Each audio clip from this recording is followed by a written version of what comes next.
ఆరోగ్యకరమైన సమాజమే స్వచ్ఛాంధ్ర స్వర్ణాంధ్ర లక్ష్యమని రాష్ట్రాన్ని పరిశుభ్రంగా సుసంపన్నంగా మార్చాలనే లక్ష్యంతో ఈ కార్యక్రమానికి ముఖ్యమంత్రి చంద్రబాబు నాయుడు శ్రీకారం చుట్టారని ఉదయగిరి ఎమ్మెల్యే కాకర్ల సురేష్ పేర్కొన్నారు. మండల కేంద్రమైన జలతింకిలో శనివారం నిర్వహించిన స్వచ్ఛాంధ్ర స్వర్ణాంధ్ర కార్యక్రమంలో ఎమ్మెల్యే ముఖ్య అతిథిగా పాల్గొన్నారు. ఈ సందర్భంగా మండల అధికారులు, టీడీపీ నాయకులు చేపట్టిన ర్యాలీలో ఎమ్మెల్యే పాల్గొని పరిశుభ్రత ప్రతి పౌరుడి బాధ్యత అని ప్రజలకు అవగాహన కల్పించారు. ప్రజల చేత స్వచ్ఛతపై ప్రతిజ్ఞ చేయించారు.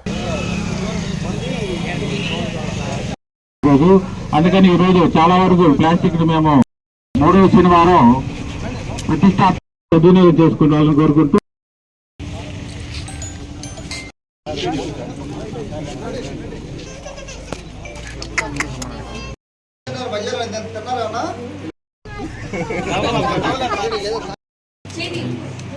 ప్రతి ఒక్క నెలలో కూడా ఒక్కొక్కటి మనం తీసుకుంటా ఉన్నాం. ఈ నెలలో ప్లాస్టిక్ రహిత అనేది తీసుకున్నాం. దాదాపుగా వారు చెప్పినట్టుగా, ఎంపీడీఓ గారు చెప్పినట్టుగా 1.5 ట్రక్ ఈ రోజున ప్లాస్టిక్ కలెక్ట్ చేయడం జరిగింది. మార్నింగ్ నుంచి కూడా వారికి నా అభినందనలు తెలుపుతా ఉన్నాను.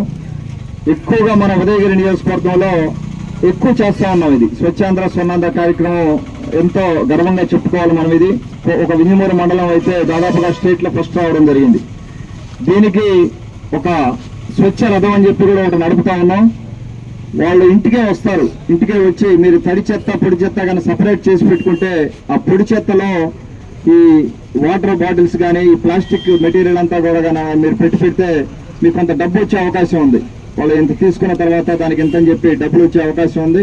దయచేసి అది కూడా మీరు దృష్టిలో పెట్టుకొని నలుగురికి చెప్పండి. 2 కానీ సపరేట్ చేసి పెడితే ఎక్కడ పడితే అక్కడ డ్రైనేజీల్లో, కాలువల్లో ఎక్కడ పడితే అక్కడ వేస్తుంది. దానివల్ల మన డ్రైనేజ్ బ్లాక్ అవుతుంది, మనకు మంచిది కాదు, ఎర్త్కి మంచిది కాదు.